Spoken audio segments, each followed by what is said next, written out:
Hey guys, this is the Great Jedi and welcome back to the channel. Now before we get into the video, please consider subscribing, smashing the like button, commenting, and hitting the notifications bell down below. Anyways, let's jump right into the video. Okay guys, so to start off this news update video for Star Wars Battlefront 2, the community has been very vocal about the two new heroes, BB-8 and BB-9E. And someone said, "You said that with your whole chest, huh? Maybe if you did your job as a community manager and listened to your loyal players." And this person is referring about the characters BB-8, BB-9E. And Ben Walk replied saying, "We listen to the community quite a bit. However, it's our right as developers of the game to ignore said feedback when it boils down to, I don't like this, take it away. BB-8 and BB-9E are staying." So I don't understand why the community is so feisty about these two new heroes.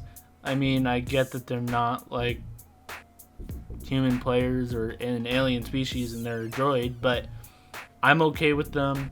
They provide a fresh new look to the game. It's unique, you know? You get a whole new feel to the game, so I don't understand why people are so against it.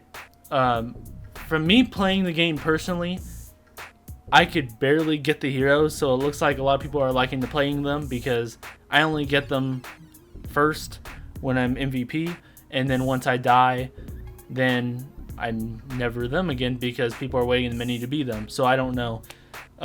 Maybe it's just a bunch of haters. I'm not sure. Now, Ben Walk is not the only person to reply to the community about this. We also have the hero designer. He said that BB-8 and BB-9E are definitely staying. I cannot rank them, but they are together with Grievous and Greedo, the heroes I am the most proud of in the Battlefront franchise. I will never stop smiling when seeing the BBs rolling in our game. So I agree with Ben Walk and the hero designer. Why would they take content away, especially when they put all this time into making them and they're just good? They bring unique gameplay. I don't understand why people would want them out of the game.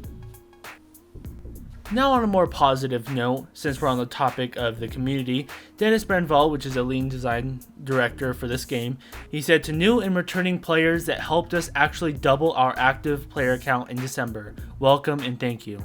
So basically the player count is growing from month to month, at least in December and January.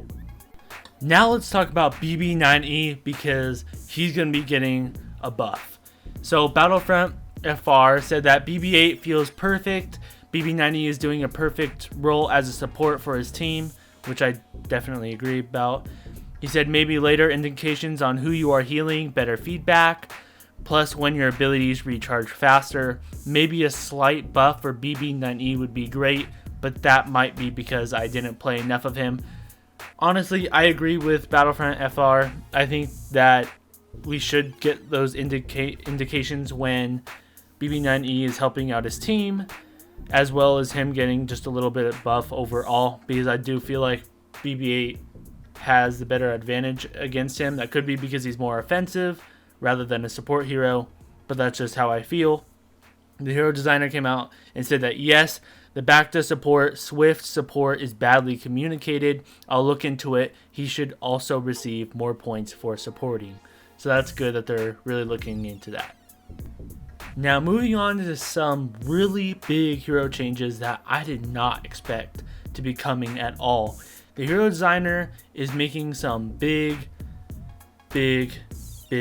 changes to some of the heroes. Because I honestly didn't think they were going to really change any of the existing heroes, but I was gladly proved wrong. And it goes on to say that Chewbacca's bowcaster will see a big rework. Not sure of the release date yet, which I think is a good change because Chewbacca has always went back and forth with buff and nerf because it's hard to balance him between all the different game modes. Mainly because I think of his range, so I hope they give him more range. But they're also gonna change, same for the Iden's pulse cannon and Boba's concussion.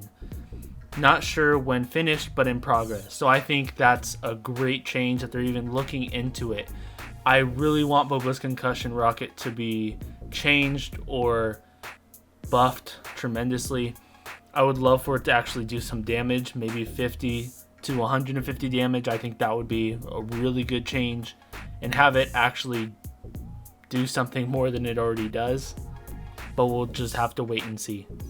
While we're on the topic of hero changes, back in January, the hero designer said the plan for Leia is to buff one ability, modify one ability, completely change one ability. Not set yet, but that's the current goal. So we got some new information regarding that, like more specifics, and he came out and said that Leia's changes are being tested, hope to release them soon. And then he posted a GIF of the Lego game or show, whatever it is, of this guy holding the thermal detonators, and he says thermal detonators that I can work with. So it looks like that they're going to be changing her flashbang ability, which I am all for, and they're replacing it with the thermal detonator.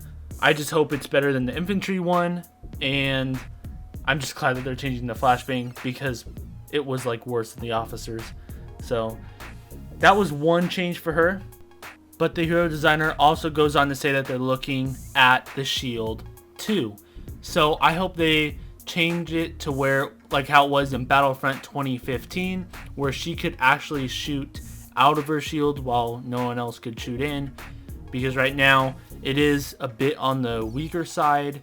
Not compared to the officers, definitely more powerful than the officers, but you have certain things that can go through it, like splash damage or Emperor Palpatine's lightning, or even force powers. It's just not a very good protective bubble shield. Now moving on to the next thing, Ben Walk went ahead and confirmed the release date, or at least the release month for Scarif. Someone asked, is OT content still planned for February, then Scarif in March? And Ben Walk said correct. And I am so happy to hear about this because I did not actually think Scarif was going to come in March. I was hoping it would come out in March, but I was assuming that it would come months later just because DICE usually does that type of thing. So it's looking like Battlefront's future is going to be really bright because they have just been pumping out a bunch of content. Now, DICE have also been doing a lot of hero tweaks to like balance a lot of the heroes. And right now, Vader is very overpowered, especially in heroes versus villains, ever since they added that new Rogue One choke animation. So the hero designer came out and said Vader's choke damage reduction will be lowered from 75% to 20% for now. We'll see if it needs to be removed after that change. So I think that's a really good change. And I wouldn't be surprised if they actually remove all of the damage reduction. I would just give him just a tiny bit, just because he doesn't have full maneuverability. Like it's very hard for him to turn around as he's in the middle of a choke. So maybe, I think 20% is a good start to try it out. But if he's still overpowered, maybe reduce it to 10. But we'll just have to wait and try out that change. Besides the Rogue One animation that they added to Vader, they also added a few new things that weren't mentioned in the patch notes that I thought were worth mentioning in this video. One being the new hero intro animations, specifically for Bossk, Vader, Han, Yoda, Rey, Maul, Lando, and Obi-Wan Kenobi. If you guys are interested to see what they look like, they are under the collection menu. Basically, when you hover over their profile, they do this new animation. And they also added new like background user interface for the credits, crafting parts if you even have them, and crystals. Okay guys, so for the last thing for the video, the hero designer said that after the changes I mentioned, I'll try out how it plays to have the charge rolling shoulder to be oriented with the camera instead of the orientation of the body. So right there he is referring to BB-8. So if you guys are having trouble maneuvering his or aiming his right ability, his charge ability, it looks like they're gonna be adapting the camera so it's a lot easier to maneuver, which I am all for. I even tried it when my first time trying it out. I'm like, oh, it seems kind of zoomed in. I wish it would zoom out a little bit. So I'm interested to see how this looks after this change is implemented. And he says after that we'll be plowing down bugs. I am so happy to hear this because There are just a lot of bugs in this game, but if they can just start knocking them out and, just getting all those bugs out, this game would be even better. Anyways, don't forget to subscribe. This is The Great Jedi, and may the Force be with you always.